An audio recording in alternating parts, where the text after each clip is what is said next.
ठीक है मैं कुंवारा हूं, लेकिन आपसे मैं पूछता हूं, नौकरानी बनना चाहोगी या रानी?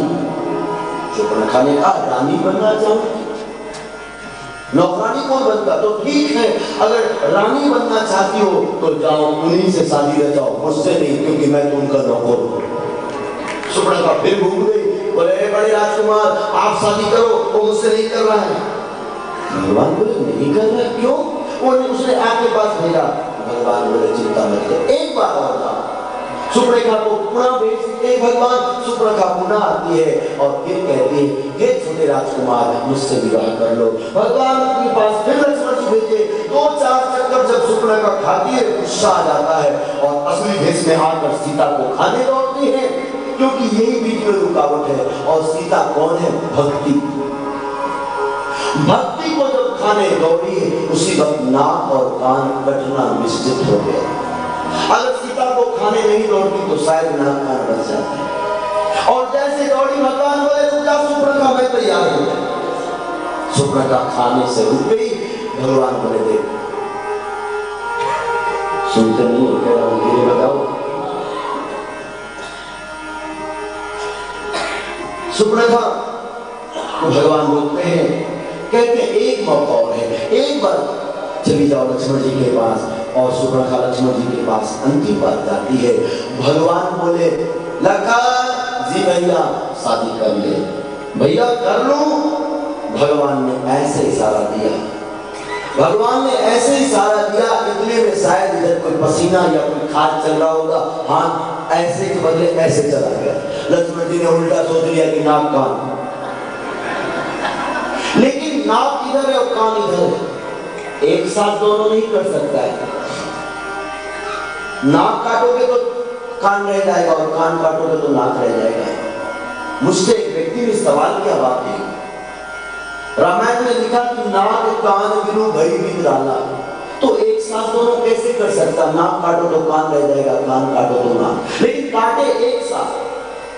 कौन सा शस्त्र था? आज मैं आपको उस शस्त्र का नाम बता रहा हूं। तलवार से नहीं काटे या धनुष बाण से नहीं काटे, किससे काटे? जिससे किसान हमारे धान काटते हैं, हिंदी में पता है मुझे, उसका नाम हसुआ कहते हैं। हरियाणा में क्या कहते हैं पता नहीं, ऐसे टेढ़ा होता है, आधा चंद्रमा ऐसे, और उससे नाक कान काटोगे तो नाक कान दोनों कट जाएंगे। कभी प्रैक्टिस करके देखना, अगर किसी पर विश्वास नहीं है तो।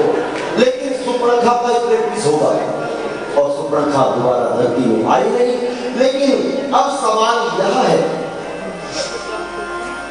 सवाल यह है कि बाप जी आपने कह तो दिया, लेकिन वो शस्त्र आया कहां से? क्योंकि लक्ष्मण के पास तो तलवार और धनुष ही है, शायद तलवार भी ना हो, लेकिन ये शस्त्र कहां से आया? तो नोट करना कहां से आया। कृतिवास रामायण में लिखा है कि लक्ष्मण जी जब भगवान की झोपड़ी बना रहे थे तो उसके लिए घास चाहिए था, बड़ा बड़ा घास। तो लक्ष्मण जी तलवार से जब घास काट रहे थे, उसी बीच एक राक्षस की खोपड़ी पकड़ में आ गई। और राक्षस कौन था? सुपर्णखा का पुत्र सांब। तो उसे भी घास समझकर जब काटे तो लाल खून निकला हो, ये तो राक्षस की खोपड़ी, और राक्षस तपस्या कर रहा था। अब राक्षस मर गया तो क्या अफसोस करना, क्योंकि इन्हीं को तो मारने हम आए हैं। तो जब उसको मारे तो सुपर्णखा का पुत्र था, तो खोपड़ी तो फेंक दिए, वह शस्त्र उसी के पास पड़ा था जिस शस्त्र से सुपर्णखा का नाक कान कटा, और उसी के बेटे का शस्त्र साफ था। लक्ष्मण जी ने सोचा चलो शस्त्र ले चलते हैं, कभी काम आएगा, और उसी की मां के नाक कान काटने में काम आया। तो एक साथ कैसे काटा जाएगा? लक्ष्मण जी ने कहा देखो देवी, हमारे कुल में ऐसा नियम है कि माँ बाप के आज्ञा बगैर हम शादी नहीं करते, और ना ही तुम्हारे माँ बाप हैं यहाँ और ना ही मेरे। तो एक काम करो, आंखें बंद करके आप अपने माँ बाप को याद करो, मैं अपने माँ बाप को। सुपर्णखा ने कहा कितना मिनट आंखें बंद करनी होगी? अब लक्ष्मण जी सोचने लगे पहली बार तो नाक कान काट रहा हो, कितना मिनट लगेगा मुझे क्या पता, लेकिन फिर भी बोले देवी अपने आप पता चलेगा, बंद तो करो। सुपर्णखा ने आंख बंद की, लगा देगा भैया शादी कर लो, बोले कर ले, और जय श्री राम करके जैसे चलाए नाक कान बिनु भई बिकराला, नाक इधर कान इधर, चिल्लाने लगी बचाओ। लक्ष्मण जी ने कहा ठहर जा, सिंदूर दान तो बाकी, अभी तो खाली डिब्बी खुली है सिंदूर की। सुभद्रा भागती है खरदूषण के पास, 14,000 सेना लेकर खरदूषण आता है, भगवान रोहिणी मंत्र का प्रयोग किए 14,000 सेना समाप्त।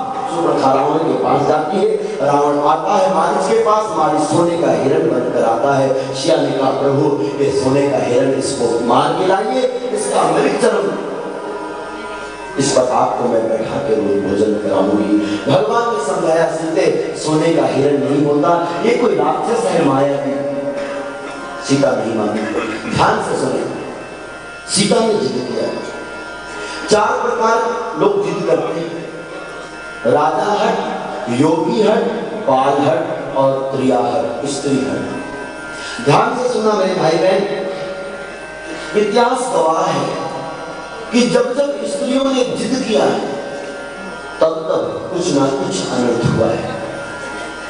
आज सीता जिद करती और क्या अनर्थ होने वाला, ध्यान से सुने।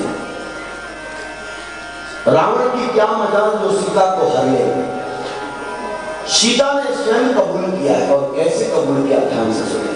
जब सिया ने कहा प्रभु सोने का हिरण ऐसे मार के लाओ, भगवान ने समझाया सीते सोने का हिरण होता नहीं, लेकिन सीता नहीं मानी। जब नहीं मानी तो भगवान को ऐसा लगा कि सीता भी आम महिलाओं में से एक बन गई। पूछो कैसे? तो सोना धातु ऐसा चमकदार है कि महिलाओं का सोने पे जब नजर जाता है तो मन करता है ले ही ले। कितना प्यारा लगता है आपको सोना, ये मुझे मालूम। सीता जैसे का मन विचलित हो गया। भगवान बोले वाह सीते, मैंने पहले तुझे मना किया जंगल में तू नहीं चल पाओगी, उस समय तो जिद कर दी कि जिय बिनु देह नदी बिनु वादी, कैसे ना पुरुष में नारी, और आज सोने पर मन जा रहा है। मेरे भाई बहन, सोना एक ऐसा धातु है कि स्त्री किसी हद पर उतर सकती है सोना को प्राप्त करने के लिए। सीता कहती है, भगवान कहते हैं सीते हिरण नकली है, कहने लगी असली। अच्छा, तेरा पति तेरे पास है राम, और तेरा मन सोने पर है। पति यहाँ है और मन सोने पर। भगवान बोले अच्छा जा, अब मैं तेरा मन का ही करता हूँ। तेरा मन सोने पर दौड़ रहा है तो जाओ सीते, मैं तुझे ऐसे जगह भेज रहा हूँ जहाँ सोने का तो भंडार होगा लेकिन राम नहीं होगा। और सीता जब लंका गई तो सोने का भंडार था लेकिन राम नहीं था। और सीता ने इस बात को कबूल किया। जब रावण हल कर ले जा रहा था तो सीता ने कहा हे प्रभु, कई अपराध विसारे उठाया, मेरा कौन सा अपराध है जिससे आपने मेरा त्याग कर दिया? भगवान ने त्याग किया तो रावण हाथ लगाया, वरना रावण की क्या मजाल।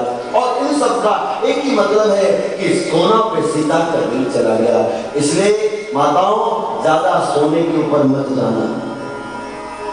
लेकिन मैं तो जानता हूं, अगर किसी कारणवश किसी व्यक्ति का एक हाथ सोने का हो जाए, ऐसा होगा नहीं, लेकिन मान लो किसी का एक हाथ सोना का हो जाए, पति का, तो पत्नी एक ही बात कहेगी। पति कहेगा मैं इलाज करा लूं, कहेगी इलाज कराने की क्या जरूरत है, तो सोने का। पति बेचारा सोने का हाथ कैसे खोए? धीरे धीरे पत्नी का दिल जाएगा और कहेगा एक बात हाँ कहो। ऐसे ही आपका हाथ कोई काम तो आ नहीं रहा, एक उंगली दे दीजिए मुझे। ऐसे हो नहीं सकता है, लेकिन अगर होता है तो यही होगा। पति कहेगा तेरा दिमाग खराब हो गया, मैं अपनी उंगली कटा दूं। पत्नी कहेगी है तो सोने का, कोई असली में थोड़ी है, लेकिन भले ना हो, अच्छा तो लग रहा है, एक हाथ है ऐसा तो लग रहा है। फिर कहेंगे ठीक है, थोड़ा सा ऊपर वाला नाखून ही दे दो, बिंदिया बना दो।